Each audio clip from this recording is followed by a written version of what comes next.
Welcome to Korea! We are in the capital city of Seoul. 여러분, 서울에서 할 수 있는 일 하면 몇 가지나 떠오르세요? 한국인인 저조차 5가지 정도 떠올리고 나면 한참 뜸을 들여야 하는데요. 최근 서울을 방문한 한 외국인 유튜버가 흥미로운 영상을 올렸습니다. 바로 팬데믹 후 한국 방문을 손꼽아 기다린 외국인이라면 꼭 해봐야 하는 11가지 일인데요. 실제로 하반기부터 본격적으로 외국인 단기 방문과 무비자 입국에 대한 빗장을 2년여 만에 풀면서 외국인 관광객이 쏟아지고 있습니다. 그렇다면 오랜만에 한국에 온 외국인들은 어떤 일을 하며 한국을 즐기고 있을까요? Seoul is a city surrounded by mountains where you find skyscrapers and bustling business districts alongside narrow alleyways of traditional Korean houses. A city where palaces and temples meet modern urban design and creative arts. The friendly people here make you feel welcome as you tune into the frequency of Seoul and fall into the pace of life in Korea's largest city. 영상을 올린 에일리는 가장 먼저 이것을 꼽았습니다. 경복궁 수문장 교대식입니다.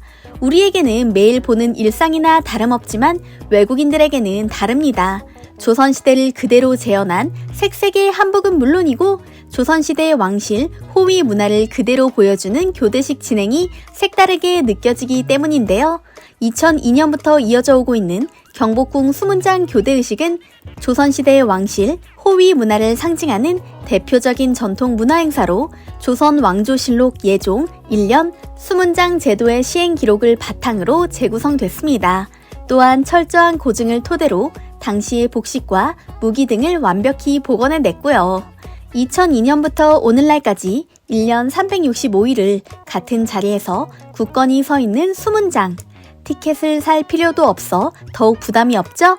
에일리는 조선시대의 복식과 전통 음악, 문화를 한 번에 볼 수 있는 좋은 기회라고 극찬했는데요.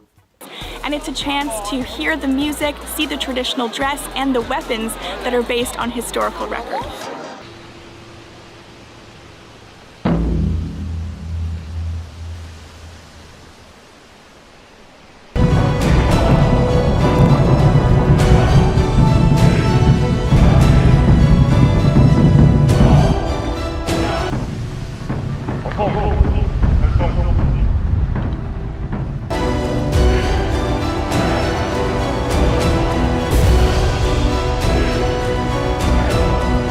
그 앞에 이렇게 서 있습니다.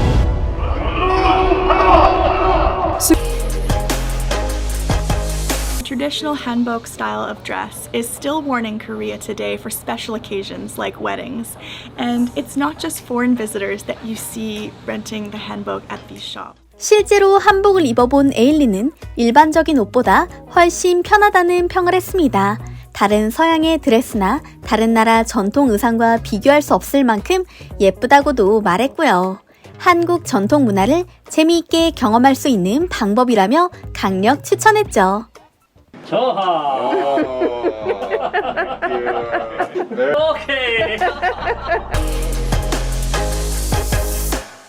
Gyeongbokgung Palace was the first and largest of the palaces built during the Joseon dynasty, and admission is free if you're wearing traditional hanbok. 요즘 젊은 세대들은 한복 입는 걸 즐긴다고 표현해도 좋을 정도로 한복은 하나의 놀이문화로 자리 잡았죠. 이 모습을 눈여겨본 외국인들은 서울에 오면 너나 할 것 없이 한복 체험을 꼭 해본다고 하는데요. 일단 아름다운 옷매무새와 색에 반하고 걷거나 뛰어도 불편하지 않는 활동성에 깜짝 놀란다고 합니다. 여기까지는 한국의 전통문화 요소였는데요. 에일린이 경험한 색다른 모습의 서울이 더 있습니다. 북촌의 한옥마을은 정말 놀라운 곳이에요. 한옥은 한국의 전통 가옥인데요. 고층 건물이 즐비한 서울에서 이런 곳을 발견할 수 있다는 건 축복이나 다름없죠. 북촌과 삼천동 등의 동네를 돌아다니다 보면 좁은 골목에 있는 작은 상점과 식당, 그곳을 거니는 많은 젊은이들을 만날 수 있습니다. 흔히 우리는 대도시 하면 잘 정리된 도심만 생각합니다.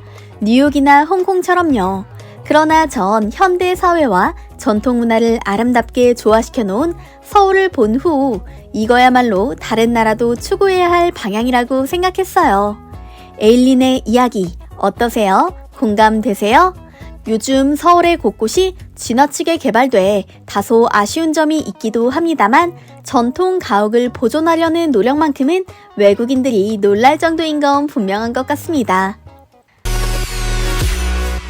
서울에서 책을 읽는 걸 추천하다니 무슨 이야기인가 싶으시죠? 바로 코엑스몰 안에 있는 도서관입니다. 스타필드 코엑스몰은 지하에 있는 상점 중에서는 아시아 최고 규모를 자랑한다고 하는데요. 이곳 도서관에는 13m 높이의 서재에 7만 권 이상의 장서가 보관돼 있다고 하죠. 정말 놀랄만한 규모입니다. 누구나 와서 책을 읽어도 되는 오픈 공간이며 공연이 열리기도 하죠. 이곳에 방문한 에일린은 별도의 도서관이 아닌 상점 안의 도서관이 인상적이라며 감탄을 금치 못했습니다. 역시 빼놓을 수 없겠죠? 광장시장, 남대문 시장 등을 비롯한 전통시장에서 맛보는 길거리 음식이야말로 한국 여행의 백미 중 하나입니다. 작은 동네 시장에서 비롯된 광장시장은 이제 외국인들에게 성지로 손꼽히며 지역 주민들의 사랑을 듬뿍 받고 있죠. 이곳에서 에일린은 각종 전을 비롯해 국수와 팥죽, 비빔밥 같은 메뉴를 소개했는데요. 한국의 푸짐한 인심이 담긴 시장 음식들이 화면을 수놓았습니다.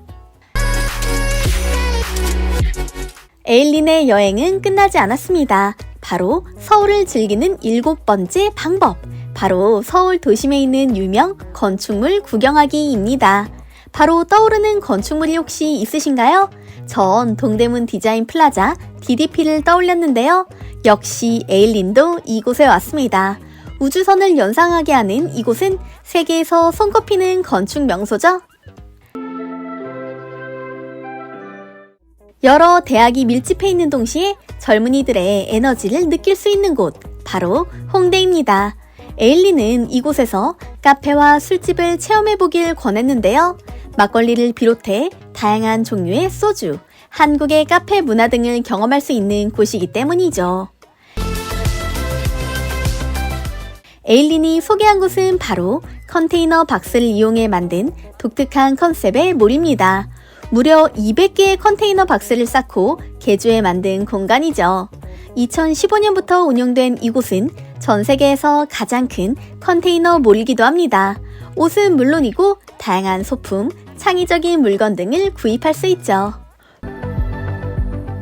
왜 안 나오나 했습니다. 한강에서 유람선 타기를 에일린은 10번째 해야 할 일로 손꼽았습니다. 노을질 무렵에 유람선에서 서울의 풍경을 보는 건 정말 멋진 일이죠? 서울의 곳곳을 잇는 대교는 물론이고 도심 풍경을 한눈에 볼 수 있으니까요. 드디어 마지막 11번째 추천 목록입니다.